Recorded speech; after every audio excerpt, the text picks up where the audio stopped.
আজ আই বাড়িতে, তোকে যদি আমি জানতে খবর না দিছি আমার নামে আসিন না। একদিনও শান্তিতে থাকতে দিল না। এখন শান্তি খুঁজছো কেন? দুটো বিয়ে করার আগে তো ভাবনি? ঠিকই বলেছো চাচা, ভুল তো আমি করেছি, আর সেই ভুলে সাজাও পাচ্ছি। কি রে টুম্পা, কি রান্না করছিস? ভাত রান্না করছি চাচি, আর বেগুন পোড়াবো। তুই তো পাকা গিন্নি হয়ে গেছি। কি করছে আমার সোনারা? রান্না করছি আব্বা। এই পাগলি, তোকে আমি বলিনি আমি গ্রাম থেকে এসে রান্না করব? তুই কেন এসব করতে গেলি?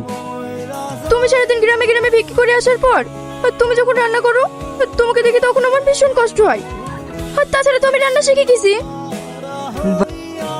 ওগো মেয়েটা, এভাবে রাস্তায় বসে না থেকে বাড়ি যাবা? ঝামেলা কার সংসারে হয় না, সবার সংসারে ঝামেলা হয়। যাও বাড়ি যাও। যাবো না, ওর ভাত আমি আর খাবো না। তাতে দুজন যেদিকে যায় আমি সেদিকেই চলে যাবো। এই মেয়েটার আগে বিয়ে হয়েছিল, স্বামীটা কত ভালো ছিল। রিয়া, এসব আমি কি শুনছি রে? তুই আবারও জমি কিনে তোর বোন নামে দিয়েছিস? হ্যাঁ। নিজের নামে একটা জিনিসও রাখছিস নি, যা কিনছে সব বোন নামে। আগে একটা জমি কিনলে তাও বোন নামে দিলি, এখন কিনলে সেটাও বোন নামে দিলি। তোর কি মাথাটা খারাপ হয়ে গেছে নাকি? আমি একটা জিনিস বুঝতে পারিনি, আমি আমার বোন নামে কিছু দিলে তোমাদের কেন গায়ে বাঁধি? বাপরে, আমাদের কোনো গায়ে বাঁধে না। তুই আমাদের সন্তান, তোর খারাপ হোক এটা আমরা কখনোই চাই না। আর তাছাড়া তোর একটা নিজের ভবিষ্যৎ আছে। আজকালকার মেয়েদের প্রতি কোনো ভরসা নাই। চারিদিকে যা ঘটছে সবই তো দেখতে পাচ্ছি। সবসময় কানের করে ঘ্যান ঘ্যান আর ভালো লাগে না। তুমিও তো মায়ের নামে জমি দিয়েছো, মা কি তোমাকে ছেড়ে চলে গিয়েছে? সবসময় বেশি বেশি। তুই না, তোর আব্বাকে একবার ফোন কর, বাজার থেকে মাছ আনতে বল। মাছ আনতে হবে না, তোমার জামাই ফোন করেছিল, বাজার থেকে খাসির মাংস আনছে। ওই দেখো, বলতে না বলতে চলে এসছে। এই নাও।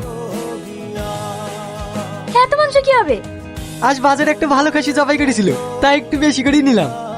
তুমি একটা পাগল, এত মাংস নিয়ে কি দরকার? আগের মাংস তো ফ্রিজে পড়ে আছে।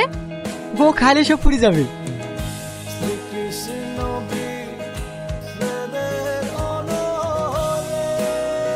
রিয়াজ কোথায়? ও ঘরেই আছে, যান। কি ব্যাপার আপনি হঠাৎ? তোমার টাকাটা দিতে আসলাম। মালটাল আমাকেও দাও, সব মাল বাড়ি পাঠাচ্ছ, টাকা পয়সা দিতে পারবো না বলে ভয় পাচ্ছ নাকি? আরে না না, সেরকম কিছু না। এই নাও তোমার টাকা।